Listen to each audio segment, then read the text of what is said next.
might have a job for you. Alright guys, welcome back. We have just completed Meryl's companion recruitment quest, and we are actually right in front of her house. That's actually where her quest ends, so we're going to actually go in and continue her companion quest by talking to her.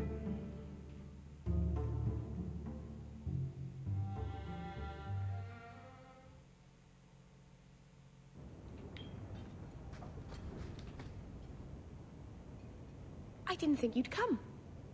I will I'll keep find all something relatively clean for you to sit dialogue in for companions related quests, just in case I missed it last time. I don't know. Can I get you something to eat or drink? I have water. My favorite, water. I came here to see you, Meryl. You don't have to fuss over me. You're so kind. My first guest, and I'm already a terrible host. I wanted to thank you for bringing me here, but I'm making a mess of it. You can romance this chick? Don't think. I'm not sure this was a kindness. It's not pretty, but this is where I need to be. I haven't exactly had many friends. Not even among my own. This chick kind. seriously weirds me out, man. Tricky. I know you guys want to see her whole quest line, but this girl weirds me out. Why didn't you have friends? What made you unpopular with the Dalish?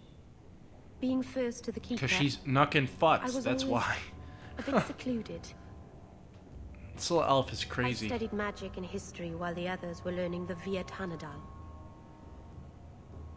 It's good that I left. I'd have made a terrible keeper. I was never that good with people. You seem to be getting the hang of it already. I'm glad you think so. Thank you for coming to visit me, Hawk. It means a lot to me. Even when I talk nicely to her, she hates me. I'm trying, guys. I'm trying. Oh, man. Okay. Well, we're still not using her ability yet. Alright, first order of business after this is it's time to go to the Black Emporium. The Black Emporium is actually a DLC piece that you can buy online for $10, or if you bought a new copy of Dragon Age 2, it comes with a voucher for it for free.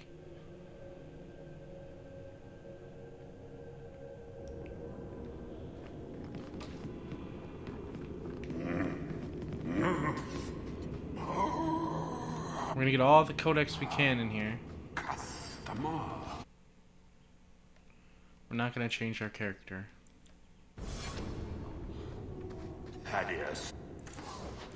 Sell all our junk. Sell this. Sell this. We do not need this dagger. Unless you're going to play with Isabella. If you are going to keep Isabella in your party, keep these daggers. I do not use Isabella, so I'm not going to keep them. Heavy elven boots. We can sell these. These we'll keep for now. These we can't even use yet. And this we'll sell. And Ring of the Magister. Stand straight. Places. We have enough money for our first Tome of Technique. But we're not actually going to buy it from this guy. We're not going to buy it here for a reason. Because if you somehow mess up, this tome will always be here. But the tome from Hubert that we're going to buy will not always be there. So that means you can definitely miss out on that tome if you're not careful and spend too much money. Please don't fondle and trust. Alright, so the first thing we're going to do now is equip our new items we just picked up out of that garbage can. And they give you this, which is obviously better than not having any helmet at all. Not having any helmet, rather. And I think that's all they give you. And they also give you another dagger. Most of these DLC items and these free items, they're not even worth selling. They're only worth 1 copper. I guess it was their way to balance out the items. I'm not sure. But alright, here we go. And you can hide your helmet if you want. I will, because most of the warrior helmets look like ass.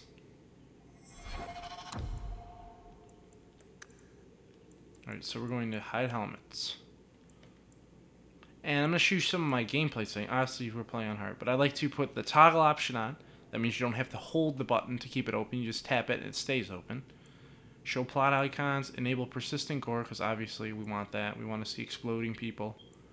Show shimmer around objects that you can loot, and it auto-saves for you. That means if you make a mistake in dialogue, you can just hit the autosave, and it'll take you back 5-10 minutes.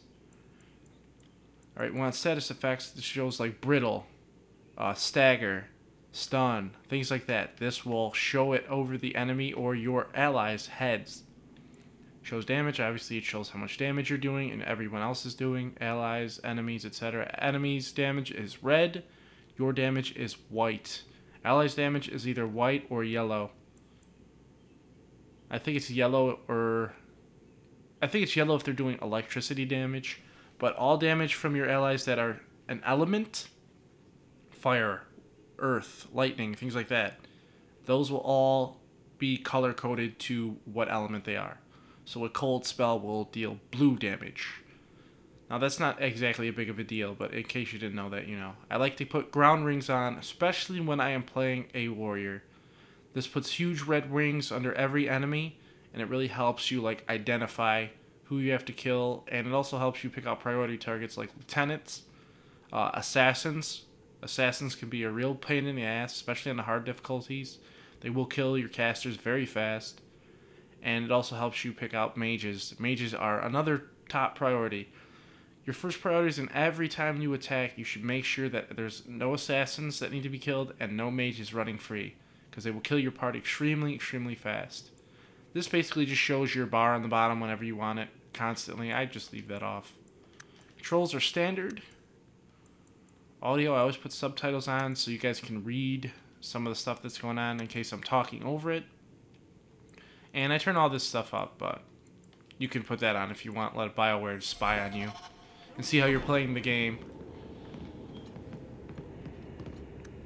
But I don't want them knowing we have a sick-ass two-hand warrior, so they'll nerf the shit out of it, but we'll just leave it at that.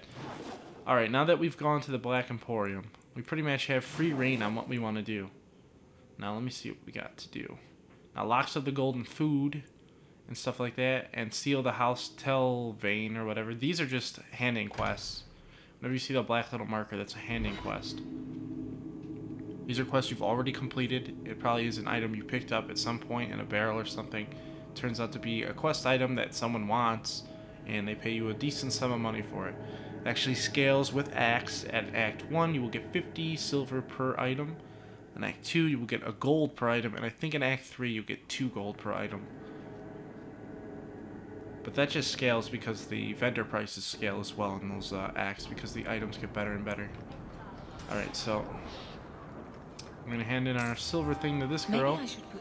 And here's Hubert, and this is the shop where you want to buy your first tome. Here it is, Tome of Technique. You want this one. Now this one's 21 gold as opposed to the 27 gold one at the Black Emporium. So we're going to buy this. And you can use this on any of your characters that you want, but obviously we're going to use it on Hawk.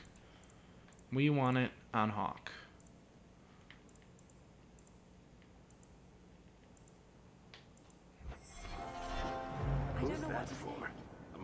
I just bought it. I'm not getting my level up though. Oh, okay. Didn't show up. Whoever you buy it as will get the point. Now, we're done with this tree for now. Destroyer is a very good skill. It's highly underrated. You'll be critting a lot, especially when you get Sunder and some of the other abilities. And you'll be attacking extremely fast. But right now it doesn't matter where you're going to put this point. And you can actually save it. But what I usually do is I get Scythe or I get Sunder. It's up to you, but I'm going to get Scythe. Scythe is a personal favorite for me. Seems like has great range, great recovery, and you can chain it into new attacks. So it really is a double duty spell. We got another quest here. Remember to use your marker if you can't seem to get the aiming down. Or you can just fail using that too. Thank you. I get the point. You Unbidden Rescue. Because you already cleared these places out. we've done everything here already. There's no quest here that we need to do. We've gotten the only quest that was available, so instead of sticking around and running around, we can just leave immediately. Okay. We're actually gonna do, let me see. What do we want to do? We want to get Anders for sure. So that's why we're gonna go to, Anders is Tranquility. We want to go to Lowtown to get Anders. Anders is quest, his quest is Tranquility. You want to get that done.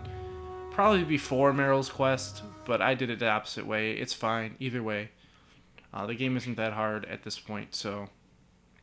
But Anders is going to be not only your defensive support mage, but he will also be your sustained mage and buff mage.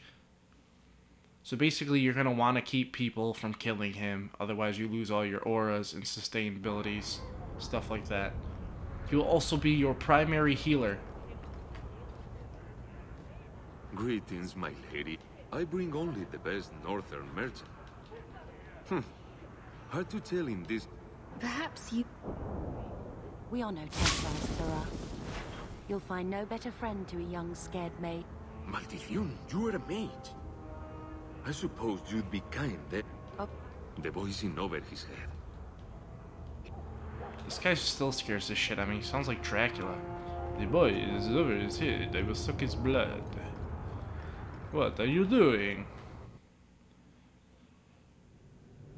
Alright, we're gonna talk to this chick and she's gonna tell us that Anders lives in Darktown.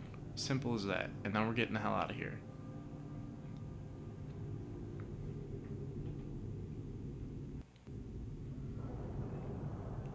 Okay, here we go. Talk to Lyrene. You again.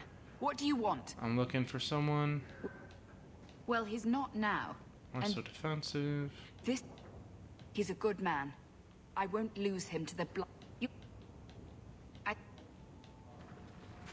Please. All right, here we go. My mother.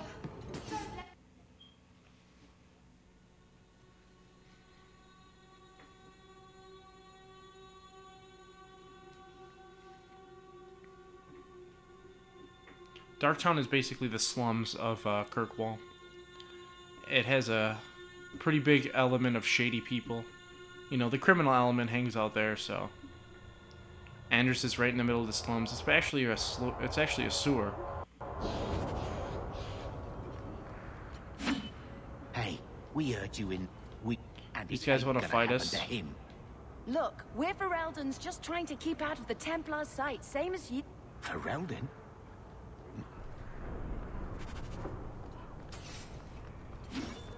Now, you can fight those guys if you want. I don't think there's a penalty for fighting them, but you might as well just skip it. You get the same amount of experience for talking out of it.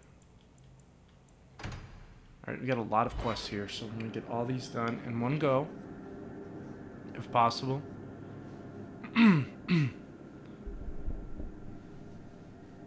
we're going to start building our party.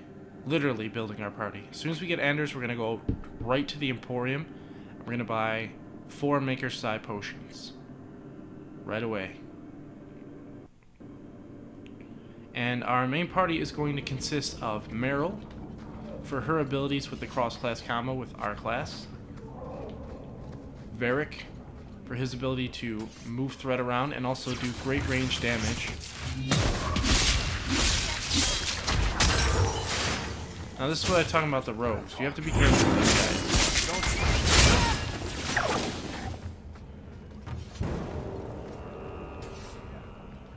They do a lot of damage, especially on cloth armor. Not so much on plate, but they do scale well with level, and they will start hitting harder and harder as you get up in level. Coming to the point where my rogue with 28 constitution was almost one-shot killed on hard difficulty, so that gives you an idea what he can do to mages if you don't babysit them. Tom Wise? Tom Wise! Heard you're going on some expert. Now here's a very underrated element to warrior gameplay. A lot of people just don't use poisons. Poisons are a great buff to your weapons. Not only do they lower enemy damage, they lower their attack speed, their movement speed, things like this. And when you're hitting 4 enemies at once and applying these poisons to them, you're pretty much crowd controlling. You've got a mini Pool of the Abyss on your sword right now.